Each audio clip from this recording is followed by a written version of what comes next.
Great, yeah. No worries. Robert, thank you so much for making a little bit of time out of your day to come on and speak to myself about all things music for yourself. Before we get started, how are you actually doing? Yeah, I'm great. Ian, thanks. Yeah, thanks for having me on the podcast. Looking forward to a blather. Yeah.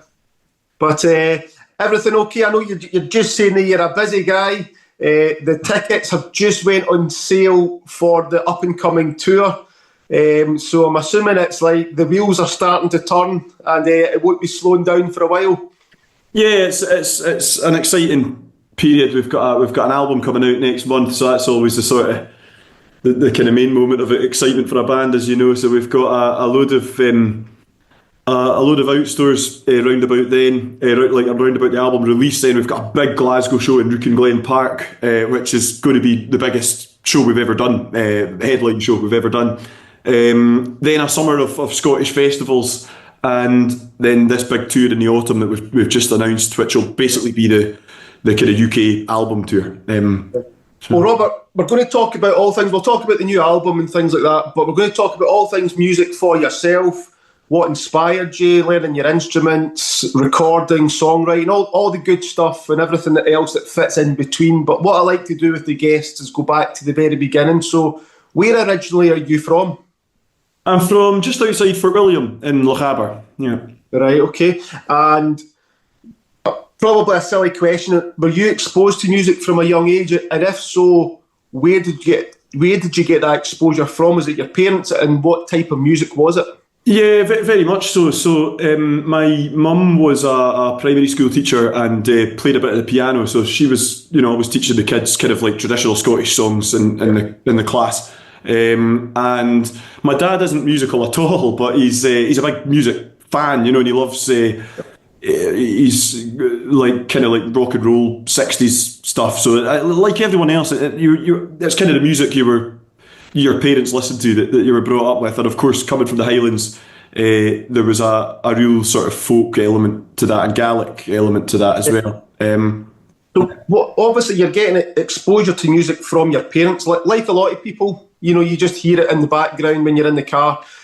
Was there an age that you discovered your own musical taste, like your own bands that maybe your parents weren't aware of? And if so, who were some of the bands that you started to discover? Yeah, I mean, I suppose when you go up into high school, really, you start, you're always influenced by what your pals are listening to and stuff and what's in the charts or whatever. But I think I always maintained quite an old-fashioned music taste for my age, but I also sort of related the music that was coming out at the time to the sort of older music that I was that I brought. So, for example, I remember like the Killers were big when I was were big as if they're not big anymore. But the Killers were like I think like Human was released when I was in high school, and so I remember like bands like that to me didn't feel a million miles away from like the sort of folk / rock stuff that like older 60s and 70s stuff that maybe was listening to and stuff. But I mean, largely all through high school, I remained very, very keen on folk music. And of course, coming from Lochaber, it's not an unusual thing that to be young and to be into traditional music from the West Highlands of Scotland, really. Yeah. I mean, I think I was similar to yourself in the sense that my dad didn't play music, but he loved music. He had a good collection of music. Obviously, he was brought when he was a teenager, early 20s. It was late 60s, early 70s. So some of the bands coming out then were just are classic bands now. And as much as I discovered the own music that I like, I still like all that stuff as well. So it's like this kind of mixture of music. Yeah, that's it. My dad never threw out his old vinyl records. So like he's not by any manner of means a sort of record collector, but he just had all his records from the past because he never threw them out. So, it's amazing. You talk about classic bands, you're brought up with like records of the Rolling Stones and the Beatles and the Beach Boys and stuff and Dylan and Joan Baez on the folk side of things as well. Like, but the fact that like it makes you jealous that exactly. Well, that's it. I feel like I've in some sense lived in the wrong era. And as I say, as I keep coming back to in amongst that, I was learning the accordion as my first instrument and singing Gaelic songs. So. Right. So it was a brilliant musical upbringing. Although neither of my parents, as I say, my mum played a bit of piano. Neither of them were huge musicians as such, but I'm very lucky in the way they brought me up musically. What was the first ever professional concert you ever attended, and where was it? Oh, that's a good. That's the type of question that everyone should really know the answer to, but I'm not sure I do. I mean, it would. Well, it depends what you call a professional concert. I mean, I was going to ceilidhs and concerts where local singers would be singing, like from a very, very young age, dances. And then, I don't know. I remember when I was quite young, my dad took me down to Glasgow to see Kenny Rogers. So that sort of goes. That speaks to the old-fashioned music taste of when I was a kid. Yeah. I can't really think anything. There'd be bands that used to come to the Nevis Centre, I suppose, that I would go along to with my pals. I remember the Proclaimers came and they've done not too bad for themselves. No, exactly. Aye. But obviously, you're saying you picked up the accordion, which was your first instrument. I think most people know you for the guitar and singing. So was it accordion and singing? Did the guitar come later?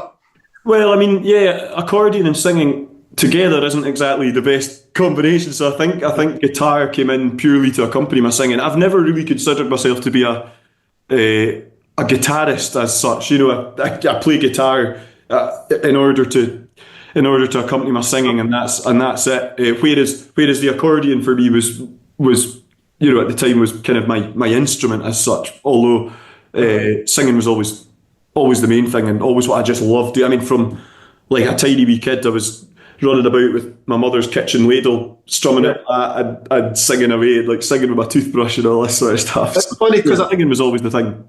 I was going to ask you what one are you more confident with? Was it guitar or vocals? But I'm assuming it's vocals. Oh, aye, vocals by a million miles. Yeah. And did you go to lessons, or is it pretty much just self-taught? No, I certainly did go to lessons. I actually. In kind of different senses, I took classical singing lessons when I was in school, not because I really wanted to be a classical singer at all, but because I think I felt it. Well, I think maybe my parents thought it would stand me in good stead in terms of like looking after your voice, and that's really. I mean, even now when I'm on tour with the band, we'll do 4 nights in a row, then a break, then 3 nights in a row, then a break, then like a 1 night break, and it does get taxing on your voice. So of course. I'm grateful that when I was younger I went to like National Youth Choir and things like that and got training in order to do your exercise. Well, talking about your voice as an instrument, if you've got a guitar, you can clean it, restring it, maybe put a new battery in, and it can sound as good as the day that you bought it. Yeah. But your voice as an instrument will age naturally over time. Yeah. How do you think your singing voice is now compared to, say, 15 years ago? Is it the same? Has it changed? My range is relatively the same. I can still just about hit the high notes that I used to and get down as low as it. But I don't know. I've never given it much thought in terms of the tone or whatever and how it changes. I think when I listen to old recordings of me, I think I sing stylistically very different now. I'd asked someone else that similar question, and what they'd said was that they didn't feel like their voice had really changed at all within the last 15 or 20 years. The difference was that when they were younger, they could just jump up on stage and sing, whereas now they've got to maybe warm up and look after their voice a bit better, whereas when you're younger, you just go for it. Maybe a wee bit. I mean, I guess I'm 31, so maybe a bit of vocal deterioration is coming to me in the next 10 years or something, but at the moment it seems okay.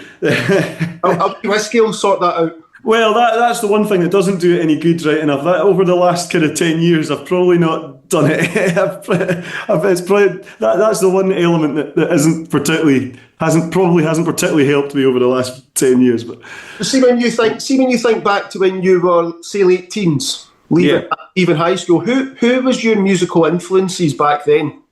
Who did you look up to?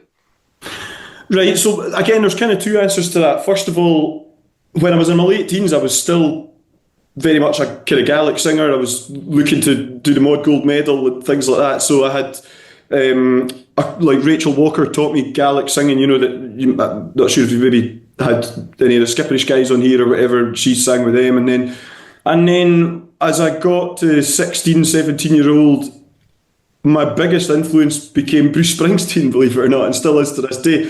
I wasn't long down in Glasgow. I moved down to Glasgow when I was 17, and I went to Hampden Park to hear Springsteen, and kind of never looked back. So, yeah. But again, just a whole lot. I still go back to like vocally, go back to like my dad used to listen to Roy Orbison. I think Bob Dylan once said that when you hear Roy Orbison sing, it sounds like he's singing to you from the top of Mount Olympus. So, I still think that. So it's like I've got a bizarre range of influences from right up to, I spoke about the Killers when I was in high school. Brandon Flowers, I think, is a brilliant songwriter, and a vocalist as well. So I've kind of the beauty of music. There's no right or wrong. You like what you like. And it's interesting when you speak to different musicians, because they can be. It doesn't matter if you're a rock person. It's not all rock people that you might like. You get influences from everywhere. But obviously, you leave school. I know that Skipperish was like a big one. They started back in 1999. When did you actually join them, and how did that come around? Yeah, well, I was just about to leave high school. I was going down to Glasgow Uni, and as I said there, Rachel, who was singing with Skipperish at the time, and still does, taught me. She was teaching me Gaelic singing, kind of training me for the Mod, really, which is like a Gaelic singing competition. And one night she phoned the house and was like, "Do you mind if Angus and Andrew pop round? They're going to Ask Robert." I think I'd sung with them at a couple of Ceilidh dances or something like that. Right. And she's like, "Oh, they're wanting to ask Robert if he would like to maybe sing with the band this summer." And I'm thinking, well, ideal. Skipperish, had a summer full of gigs booked, and I thought that'll pay me through my first year at uni. And of course, Angus and Andrew sort of had. It soon became apparent they had different ideas, and it was more sort of like join the band, and then eventually Angus and I started writing songs together. And one. So what year was that? Great. What year was that? Oh, sorry. Well, good question. 2011 or 12, maybe. I can't remember when I started uni, but it was probably 2012, I would say. And obviously, the big song at the time was "Walking on the Waves." Yeah. What do you remember about writing that song? How did that song come around? I remember it very, very clearly, and I'll tell you exactly when it was. It was 2013, just after Tidey Music Festival. So I would have been playing with Skipperish for about... I must have joined them in 2011, because I would have been playing with them for about 2 years. Angus had written a song himself and then said he was interested in kind of collaborating in terms of songwriting. We'd just come back from Tidey Music Festival, and it had been an absolute scorcher. It was like Mediterranean weather. It was incredible. And I just came back. I was 17, 18-year-old. Came back to, at that time, the house at Fort William. My mum and dad sat on the couch and just thought, what a weekend that was, and just started writing An Island in the Sunlight, Laughter in the Rain, A Whiskey in the Darkness. It all feels just the same. But honestly, it came... It's like the only song I've written that really... Sorry, I didn't write it all by myself, but the initial... inspiration came really, really quickly. Got all those verses down, pretty much got the tune, phoned Angus. I'm like, "Angus, we're thinking of starting writing songs together. I think I've got something here." Sang him it, or maybe sent him a wee voice note on the phone or something. And he was like, right, fun enough, I don't know why I remember this so clearly, but he was like, right, I'm away out on a walk with my dog. He was living in Oban at the time, so he's like, "I'm away around Oban Bay with the dog." He says, "That sounds great, I'll kind of hum it over and have a think." And he phones me back really, really quickly. He's like, look, I'm out with the dog. He said, I'm round open bay. He says, I'm looking over the waves. He said, I'm thinking, walking in the waves, walking, he said, I've got a tune for the riff, the guitar, the accordion in my head. He said, I'll go back. It was really put together really quickly. And I was going like this, I was, no, walking in the waves, that can't be right. There'll be a hymn called that about when Jesus walked in the water. There's going to be a Christian song about it. So I'm typing into Google, walking in the waves. But no, nothing came up. So I'm like, right, we're onto something. and that was it. And it really came about really kind of quite naturally. You must be quite proud that, I mean, I know you've obviously wrote a lot of songs, but to have a song that big, that's still just as big, if not bigger today than it was when it first came out?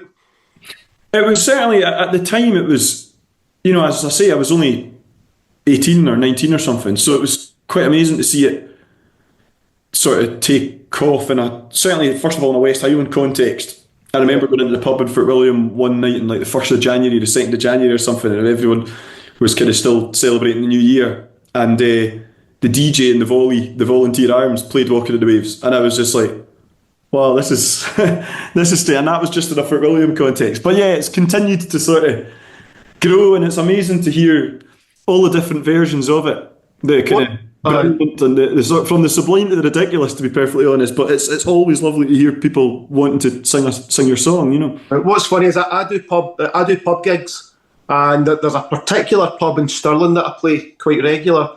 Right. The wee young guy that works behind the bar, Robbie. Every single time I come in, if he's working a shift at the same time, I know that I've got to play Walking in the Waves because it's his favourite song. Brilliant.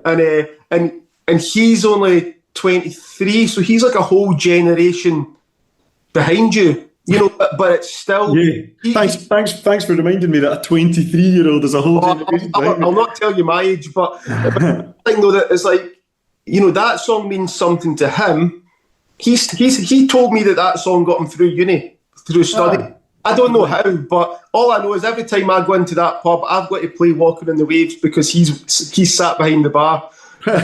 I can only pass you my apologies for that. No, it's fine. But I know that obviously you were in Skipponish for a good few years. You left in 2016 and started Tidelines the same year. The Tidelines, they've been on the go for almost 10 years now, which is an achievement in itself. You know how difficult it is sometimes with bands. But I had to look at your releases, right? So you've got Dreams We Never Lost album, 2017. Let's Make Tonight EP, 2018. Eye of the Storm album, 2020. Lockdown Mixtape, 2020. An Ocean Full of Islands, 2023. And then we've got the new album, Glasgow Love Story, coming out just next month.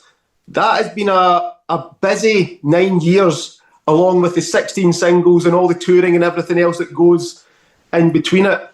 But it's a good problem to have if you're in a band that you're kept busy, especially with lockdown right in the middle of it. Yeah, I mean, obviously, in order to release those albums, you need to write the songs. And I think for us, it's just a constant process. We're never kind of going... Like, we don't sort of write an album and then think, right, we'll take 3 months off and then we'll come back to it and we'll sit and see what happens. It's just kind of like... that like we've got an album released coming up next month, but yeah, it's not that I've stopped thinking about still writing songs for the future.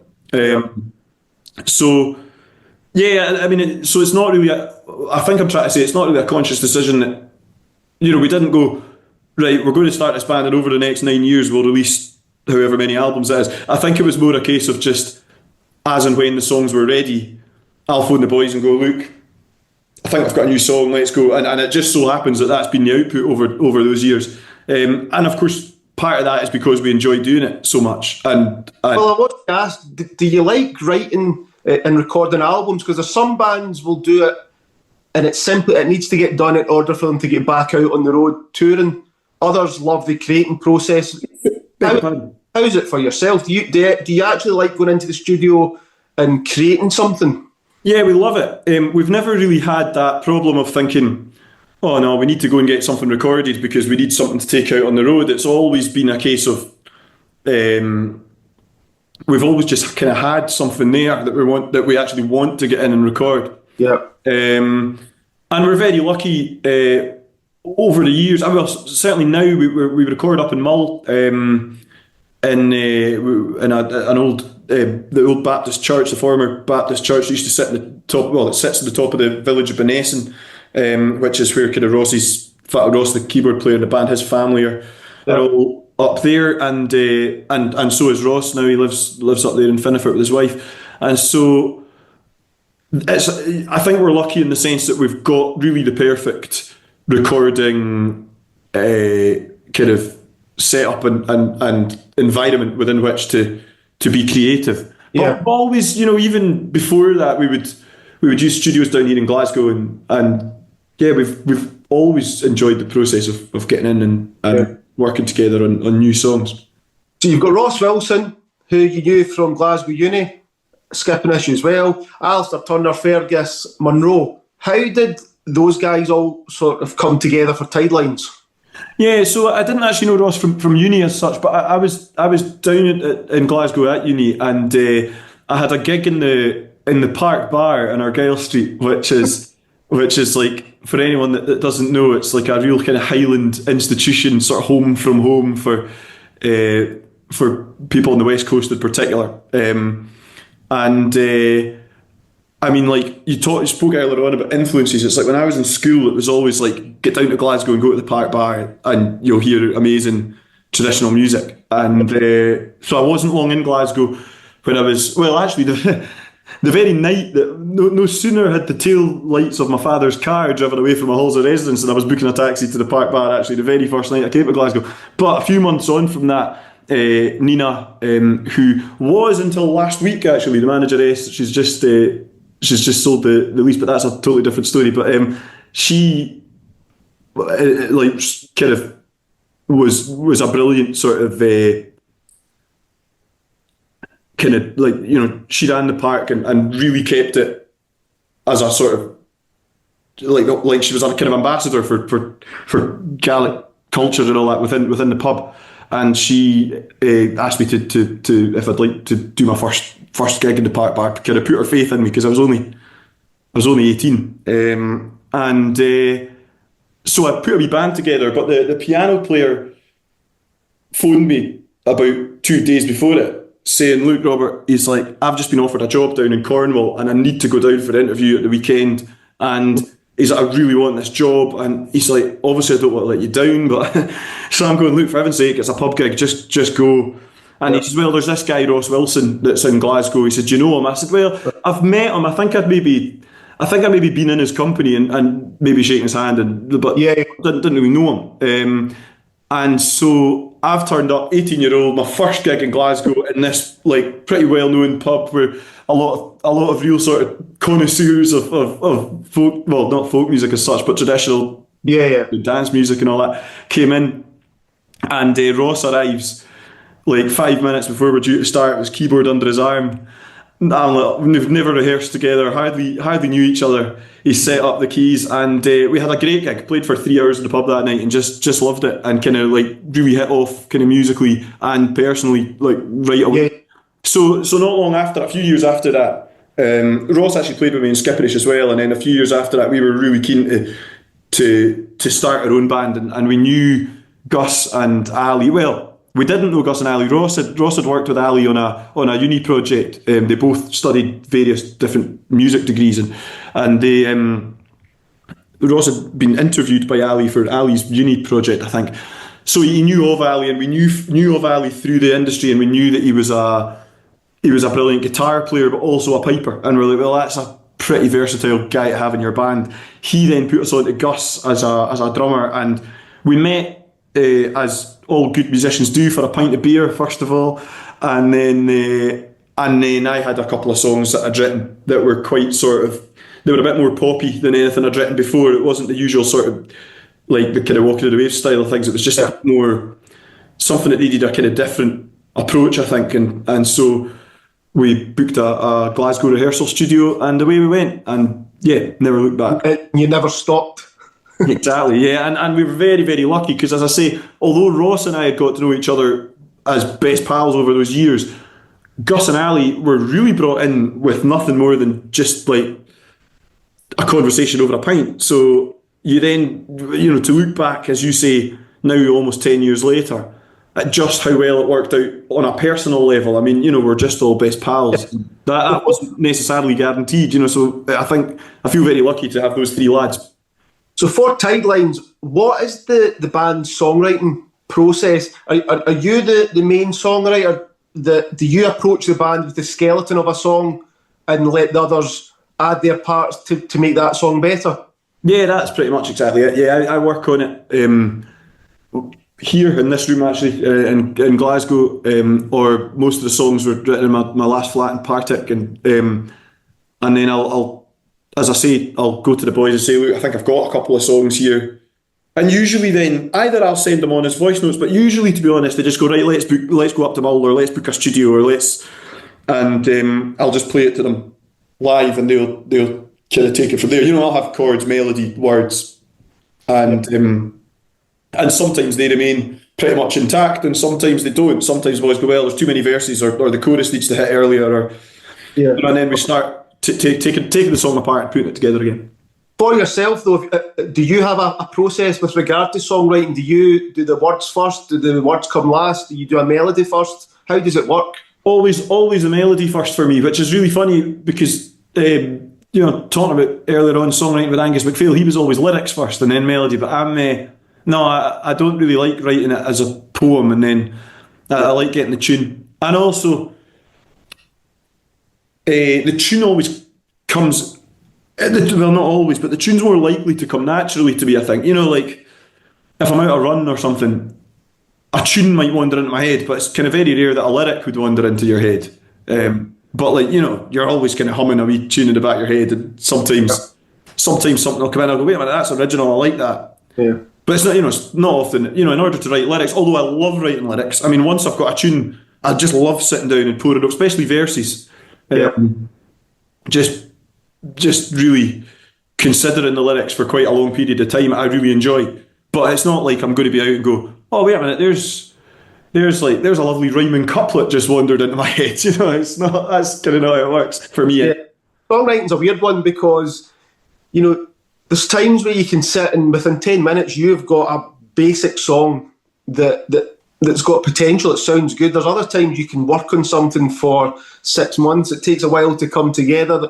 And, sometimes you wish it was just as easy as those 10-minute ones that, but you've maybe got to be in the right mood that day, or... That's what I was saying to you about Walking in the Waves. It was like, that was really the first song that I wrote in a serious way. I mean, I'd written some stuff when I was in school and all that, but that was the first song that I wrote to release or co-wrote. But it was like, wow, that was easy. And I think that probably lulled me into a false sense of security, because my goodness, it's not normally as easy as that. And you're right. I mean, there's some songs that, the idea always comes instantly. It's like, oh, wait a minute, there's an idea. And from that moment to finishing the song, it can be anything from half a day to half a year. Literally. Yeah. It's funny, you mentioned this briefly earlier, that Walking on the Waves, it's a great example. I feel like there's 4 versions of it out there, because there's the original version recorded. Yeah. You recorded it, but he's changed it up for Tidelines, which I like. It wasn't just a rehash of the... Yeah. But when you hear Skipperish and when you hear Tidelines then play the song live, it again sounds different. It feels like there's 4 versions of that song on the go. But for Tidelines, what is your preferred recording process? Do you record live, or do you layer it? Do you do drums and layer everything on top? We layer it, yeah, we layer it. Right.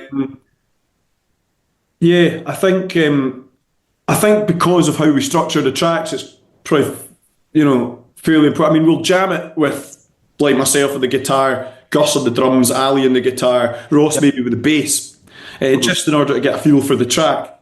But no, then we lay it up from a guide vocal and stuff like that. Yeah, and see, for Tidelines, you kind of mentioned this before about sitting down with the guys, have a pint, get to know them. That's kind of how the band actually came together. But I was going to ask you, what makes Tidelines work as a band? And I don't mean in terms of success, but as a band, what makes Tidelines work? Is there a leader? Is there a leader steering the ship that the others are happy to get behind and support, or how does Tidelines work?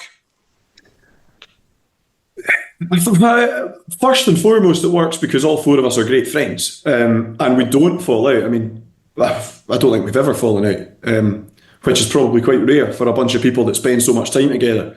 Yeah.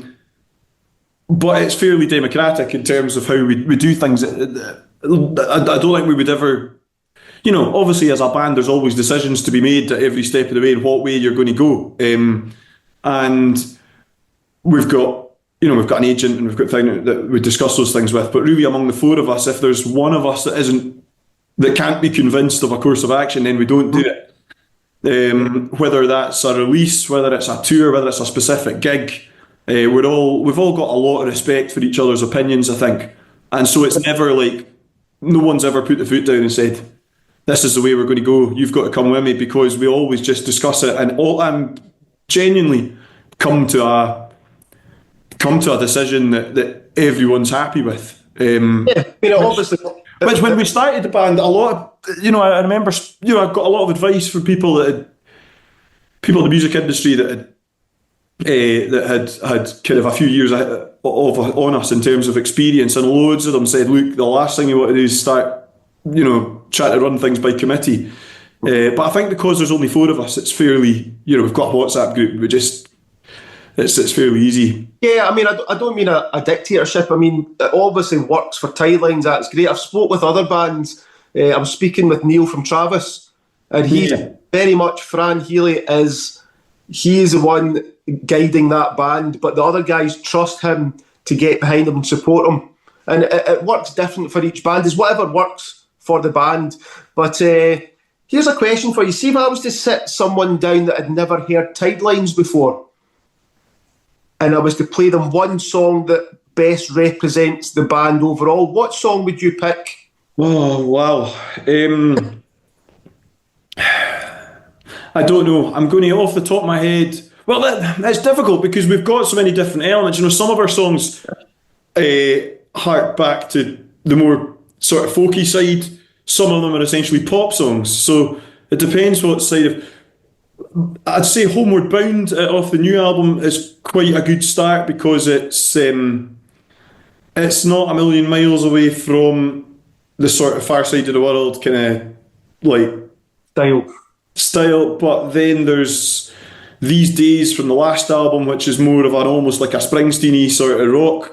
Yeah, I really like that one. It's a bit more upbeat, and I love the piano that kind of comes in the background of the chorus. Yeah. So, it's a difficult question, but yeah, something along these lines. Yeah. And obviously, over the years, writing and recording, and then playing live. For the rest of your days, if you had to pick just one of those, writing and recording or performing live, which one would you pick? Performing live, yeah. I mean, that's why I love writing and recording, absolutely. But there's no contest because while I'm writing and recording, the whole thought process is, I can't wait to, or will this line work live? Or when I'm writing a chorus, it's like, can you imagine a crowd singing it? You exist to play live. That's the whole deal. So, I mean, if there was no live performance, I think I would struggle to motivate myself to write a song, probably. So we're obviously relatively still early in 2025, so the new album is out next month.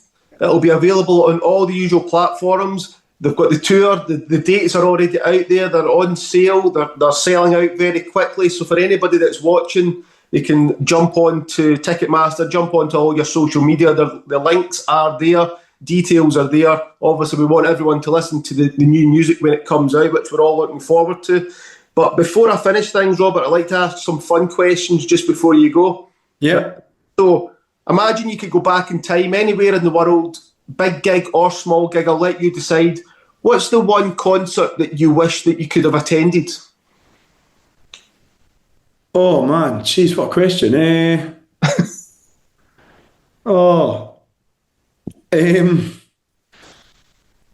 I've got...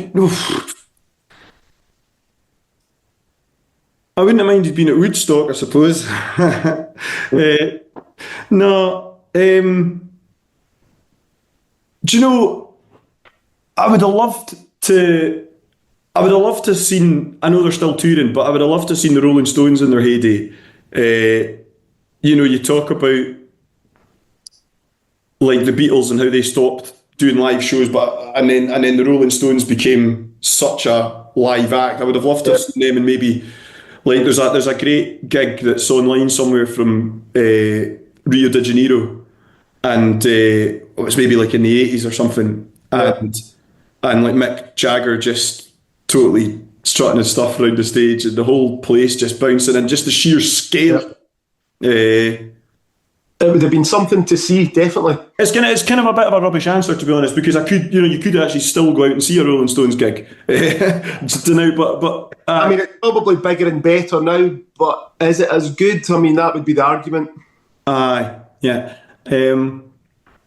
No, do you know what? I bet you we're going to cut this call, and I'll think of a far better answer to that within 5 minutes. But it's a good question. Similar question though. See if you could go back in time and attend one of your own gigs as a spectator. What point in your career do you think it might be interesting to watch you perform?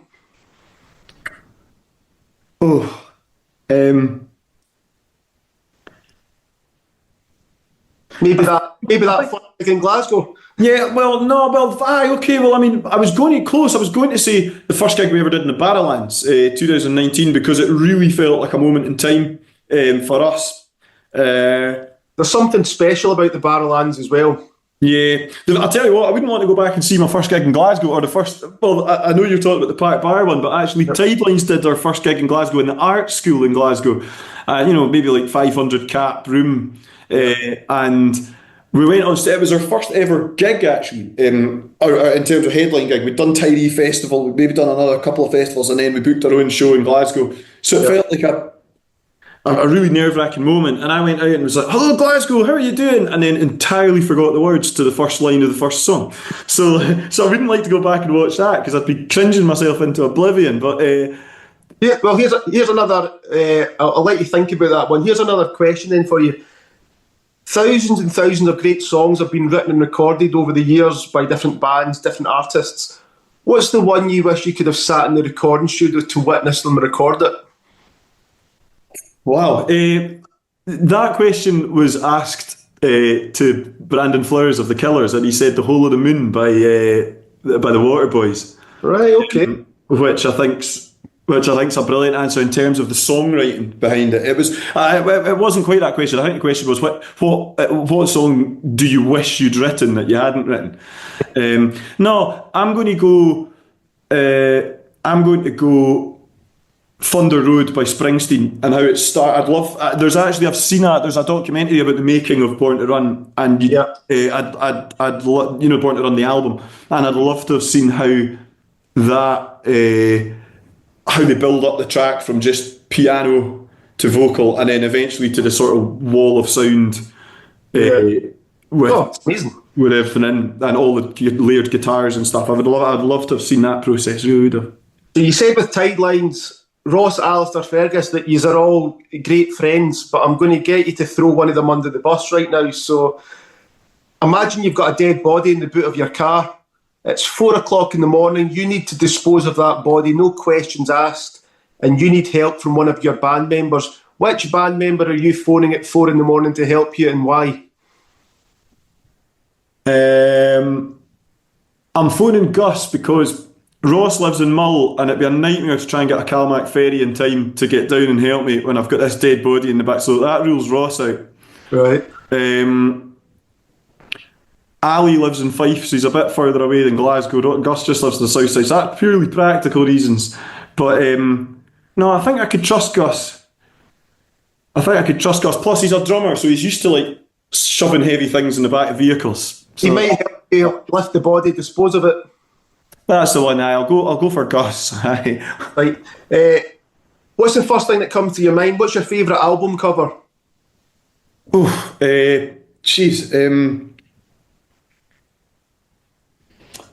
Oh man.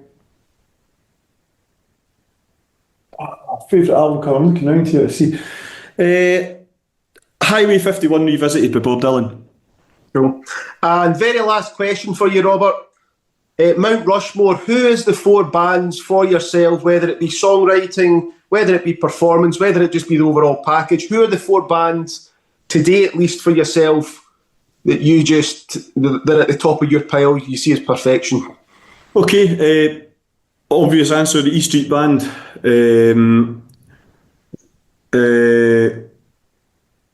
Let's go the Waterboys, because we're talking about the folk rock element. Let's go the Killers, because I've mentioned them a couple of times for some reason in this interview. And let's go the Beach Boys, purely for vocal harmony and Brian Wilson's songwriting and chordal awareness and stuff. Yeah. There we go. Oh, I should probably have put something more traditional, maybe like I don't know, like Tom Orr's Scottish Dance Band or something like that. I don't know. No, the first four, they're ideal. Waterboys ticks off the. That's fine. Thank you for asking all my silly, weird questions. And sorry, I'm the world's worst at one word. Quick fire questions, by the way. Never get me in your pub quiz team. I'm terrible. But that's fine. Thank you for coming on and speaking to us. It is appreciated that you made a little bit of time out of your day. For anybody wanting to follow Tidelines, you're on all the normal social media platforms. They can give you a follow. The new album's coming out next month, so everyone needs to check that out. Stream it, download it, all the usual things. Even go into HMV if there's still one in your area, and actually make a physical copy of it as well. And then, of course, the tour is in full swing. Tickets are on the go, so get themselves onto Ticketmaster and get each place sold out. And I wish you all the success in the band, the continued success in the future. And I'll see you down the line at some point as well. Thanks, Ian. Appreciate that. Enjoyed the chat. Cheers.